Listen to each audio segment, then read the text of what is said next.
सुबह के 9 बजे बज रहे थे और शैली अपनी क्लास में वापस से सो रही थी। वो चैन से सो रही थी और उसकी क्लास के बाहर बहुत सारे बच्चे उसको देखे रह रहे थे।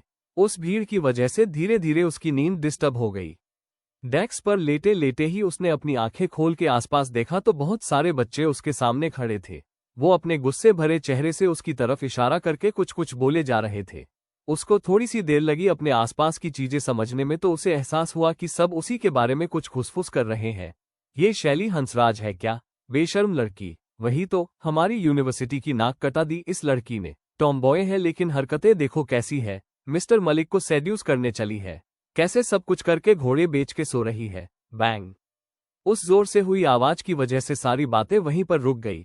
जब सबने देखा तो वहां पर परितोष सबको घूर घूर के देख रहा था। उससे डर के सब वहां से जल्दी जल्दी भाग गए। नफरत तो वो लोग उससे बहुत करते थे, पर उसके बाद भी उसका कुछ बिगाड़ नहीं सकते थे, क्योंकि सब ने शैली के बारे में बहुत कुछ सुना था और साथ ही साथ परितोष, जो मारपीट में तो और भी ज्यादा एक्सपर्ट था। ये सब जानते थे कि परितोष एक अमीर घर का बेटा है और उसका गुस्सा बहुत खराब है, इसीलिए कोई उससे पंगा नहीं लेना चाहता था। 2 लड़कों को छोड़कर वहां से सब भाग गए थे, क्योंकि वो दोनों भी थोड़े अमीर घर से ही आते थे, इसीलिए परितोष के गुस्से का उन पर कोई असर नहीं हुआ। उसमें से एक लड़का जिसका नाम चिराग था, वो शैली से तेज आवाज में बोला, मैंने सुना तुम मिस्टर मलिक से प्यार करती हो। ये सब सच है क्या?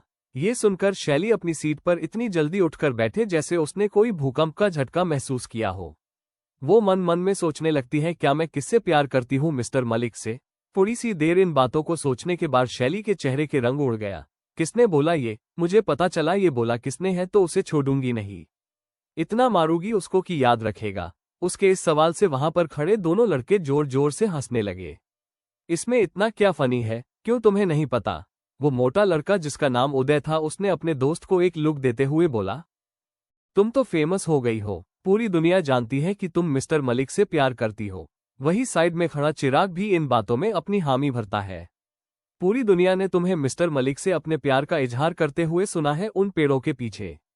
और इतना बोल के चिराग शैली की एक्टिंग करने लगा। साफ तौर पर वो दोनों वहां पर शैली को टॉन्ट मारने आए थे। शैली को समझ में नहीं आया कि वो आगे बोले क्या। वैसे बात तो सच थी कि जब उसने ये कहा था तब उसको सुनने वाला वहां कोई भी नहीं था, यहां तक कि उसके दोस्त भी बाहर खड़े थे। फिर अचानक से यह चीज सबको कैसे पता चली?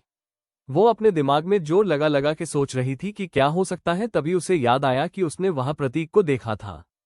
हो सकता है उन्हीं ने शौर्य तक ये बात पहुंचाई हो। अपने मन में वो खुद को शांत रहने की कोशिश किए जा रही थी। फिर दोनों लड़कों की तरफ चिल्लाते हुए बोली, शट अप, अभी के अभी चुप हो जाओ। और जब फिर भी उन लड़कों ने हंसना बंद नहीं किया तो शैली ने अपने पैर से अपने सामने रखे डेस्क को लात मार दी। मैंने कहा चुप हो जाओ तुम दोनों, वरना। दोनों को एक लड़की ने डांटा, किसका उनको बहुत गुस्सा आया। ये पहली बार था जब कोई लड़की उनसे इतनी बदतमीजी से बात कर रही थी। 1-2 बार उन्होंने पहले सुना था कि शैली से पंगा लेना नहीं चाहिए, लेकिन उनको लगा ये सब सिर्फ मजाक है। एक छोटी सी लड़की आखिर उनका क्या बिगाड़ लेगी। चिराग ने एक नजर उदय की तरफ देखा, जो काफी लंबा चौड़ा लड़का था, और दोनों आगे शैली की तरफ जाने लगे। चिराग ने जाके शैली की बुक उठाई और उसे जमीन पे पटक दिया।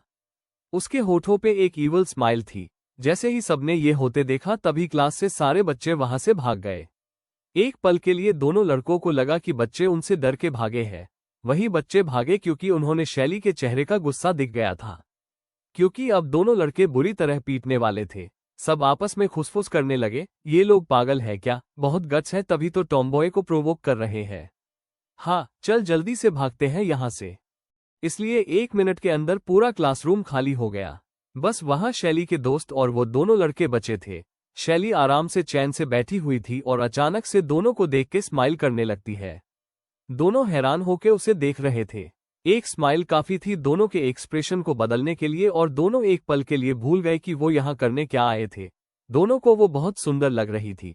जब दोनों लड़के शैली को देखने में बिजी थे तभी वो झुकी अपनी बुक को उठाने और उस लड़के के मुंह पे फेंक दिया। बुक उसे इतनी जोर से लगी कि चिराग के मुंह से चीख निकल गई। तुम्हारी हिम्मत! वो अपनी बातें कंप्लीट करता उससे पहले एक मुक्का आके चिराग के चेहरे पे लगा। नो डाउट आज उसका मुंह पक्का सूजने वाला है। कोई कुछ कर पाता उससे पहले परितोष ने मुक्का मार के अपनी उंगलियों पे फूंक मारते हुए कहा, तुम दोनों इडियट हो क्या? तुम दोनों के इस छोटे से भेजे में दिमाग है या नहीं? चले हो शैली को प्रोवोक करने। मैं बता रहा, बचोगे नहीं दोनों। आउच! वही किसी ने उदय की तरफ वाटर बोतल उठा दे मारी। वो बोतल सीधा उसके सर पर जाकर लगी। आउच! उदय चिल्लाते हुए बोला। चिराग ने अपना फोन निकाला और वहां पर सबको धमकाते हुए कहा, तुम लोग अब देखते जाओ मैं क्या करता हूं। उसने फोन मिलाया और फोन करा। मुझे कुछ बच्चे थर्ड फ्लोर के क्लास में परेशान कर रहे हैं। जितनी जल्दी हो सके उतनी जल्दी ज्यादा से ज्यादा लोग लेकर आ जाओ। इन अमीर बच्चों को डिसिप्लिन और रूल्स रेगुलेशंस की 1% भी नहीं पड़ी होती थी। अगर उनको लड़ना था तो शैली उनके साथ खुशी खुशी लड़ सकती है, उसे कोई प्रॉब्लम नहीं इसमें। कितनी पॉइंटलेस फाइटिंग है ये, मेरी नींद खराब कर दी। शैली ने ऐसा अपने मन में सोचा और वापस से जाकर अपने बेंच पे सोने लग गई। जब वो लोग आए तो मुझे उठा देना। उसके इस व्यवहार से उन दोनों को और गुस्सा आ गया क्योंकि शैली उनके बातों से डरने के बदले और एंजॉय कर रही थी। तभी परितोष आकर शैली को बोला, अभी मत सो, चलना पहले दोनों को पीट देते हैं। आजकल परितोष शैली के साथ ज्यादा ही घूम रहा था। इसी वजह से लड़ाई करने में उसका इंटरेस्ट बढ़ता जा रहा था। लेकिन काफी टाइम से लड़ाई नहीं हो रही थी, इसलिए जब आज मौका मिला तो उसने अपने हाथ आजमाने का सोच लिया। थक के शैली उबासी लेते हुए उठी और उसने अपने सामने रखी चेयर को लात मारी और वह चेयर सीधा जाकर चिराग को लगी। चेयर लगने की वजह से चिराग के मुंह से आवाज निकलने लगी। ये देखकर परितोष को हंसी आ रही थी क्योंकि इन दोनों को पीटने में तो जरा भी मेहनत नहीं लगी। ये लड़के तो लड़ाई शुरू होने से पहले ही हार गए थे। चिराग झुका और अपने पैरों पर लगी चोट को मसलने लगा। वहीं दूसरी तरफ उदय सुहानी की तरफ जाता है क्योंकि वही थी जिसने बोतल उसके सर पर देकर मारी थी और इसीलिए वो सुहानी को सबक सिखाना चाहता था। वहीं सुहानी के दोनों बगल ऋषभ और समायरा उसको गुस्से में देख रहे थे। तभी समायरा आगे आई और उसने रबड़ बैंड से अपने लंबे बालों को बांध लिया। हेलो, आओ जरा मैं तुम्हें बताती हूँ कि लड़ाई करते कैसे हैं। और इतना बोलकर समायरा उसके करीब आने का वेट करने लगी। दूसरी तरफ क्लास में माहौल काफी गर्म हो चुका था। वो लड़के थे 2 और बाकी 5 और साथ ही साथ जिन्हें उन्होंने बुलाया था वो लोग अब तक नहीं आए थे। उनके दिमाग में बस यही सवाल था कि कहीं इसमें ये फंस ना जाए। हालांकि शैली का ग्रुप 5 लोगों का था, लेकिन ऋषभ थोड़ा पढ़ने लिखने वाला बच्चा था, इसीलिए उसे लड़ाई झगड़े करना नहीं आता था और हमेशा की तरह वो दरवाजे पर आकर खड़ा हो गया ताकि कोई टीचर आए तो वो अपने दोस्तों को चेतावनी दे सके। दोनों लड़कों का बैकअप आता उससे पहले ही दोनों बुरी तरीके से पिट चुके थे। जमीन से उठते हुए चिराग ने अपने सर को पकड़ते हुए कहा, इस लड़की की तो। वो अपनी बात को पूरा करता उससे पहले ही क्लास के बाहर से एक आवाज आती है, ये सब क्या हो रहा है यहाँ पर। ये आवाज सुनकर सबका ध्यान दरवाजे पर जाता है तो एक ही ख्याल सबके मन में आता है, अब तो हम गए। क्योंकि ऋषभ लड़ाई देखने में इतना मगन हो गया था कि उसने ध्यान ही नहीं दिया कि बाहर कोई टीचर तो नहीं आ रहा और इसलिए अपने दोस्तों को वार्न ही नहीं कर पाया। उस इंसान के पीछे बहुत सारे लोग वहां पर इकट्ठा हो गए थे। वो लंबा सा शरीर क्लास में धीरे धीरे करके आगे आ रहा था और ये कोई और नहीं उनके प्रिंसिपल प्रतीक सिंह थे। प्रतीक को देखते ही क्लास में एक अलग से शांति छा गए, दिखने में स्कॉलर, वेल मैनर्ड और जेंटल, लेकिन नजरों में तेज ऐसा कि कोई आगे टिक न पाए। थोड़ी देर बाद सभी बच्चों को प्रिंसिपल ऑफिस में बुलाया गया और जिन लोगों को लड़ाई करने के लिए बुलाया गया था उनको भी सीधा प्रिंसिपल ऑफिस में बुलाया गया, चाहे लड़ाई हुई हो या नहीं। 1 दर्जन से ज्यादा बच्चे प्रतीक के सामने अपना सर नीचे करके खड़े हुए थे। उन सबको प्रतीक की आइडेंटिटी के बारे में बहुत अच्छे से पता था। वो जानते थे कि ये सिंह परिवार के बड़े बेटे हैं, इसीलिए किसी ने भी उनसे बदतमीजी से बात करने की कोशिश नहीं करी। प्रतीक ने उन सबको ऑफिस में बुलाया था ये जानने के लिए कि लड़ाई आखिर शुरू कैसे हुई, लेकिन कोई अपनी बात शुरू ही नहीं कर रहा था। इसीलिए सबके सब बस चुपचाप खड़े होके कभी जमीन को देखते तो कभी छत को, लेकिन प्रतीक की आंखों में तो बिल्कुल भी नहीं। टेल मी, क्या हुआ है यहाँ पे? प्रतीक पूछता है। 30 साल की उम्र में वो अपने सामने खड़े लड़कों से तो काफी ज्यादा मैच्योर थे। उनकी आवाज सुनने में इतनी अच्छी थी कि लड़कियां उनसे अट्रैक्ट हो जाती थी। जैसे ही चिराग बातें बताने जाता है तभी शैली उसे गुस्से में घूर के देखती है, जैसे उसने कुछ कहा तो बचेगा नहीं। चिराग मन में बड़बड़ाता है, बहुत लड़ना आता है तुझे ना? अब देख मैं गुंडे बुला के लाता हूं तब पता चलेगा।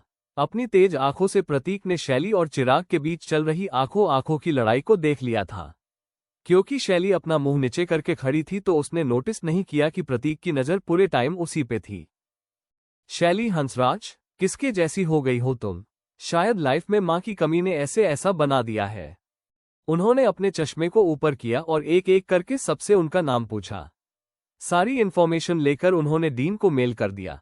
एक चीज वहां हुई जो सबकी नजरों में पड़ी। उन्होंने सबका नाम पूछा लेकिन शैली का नहीं। यहां सब शौक में थी कि प्रिंसिपल को उसका नाम कैसे पता। इसका मतलब तो यही था कि वो उसे पहले से जानते थे।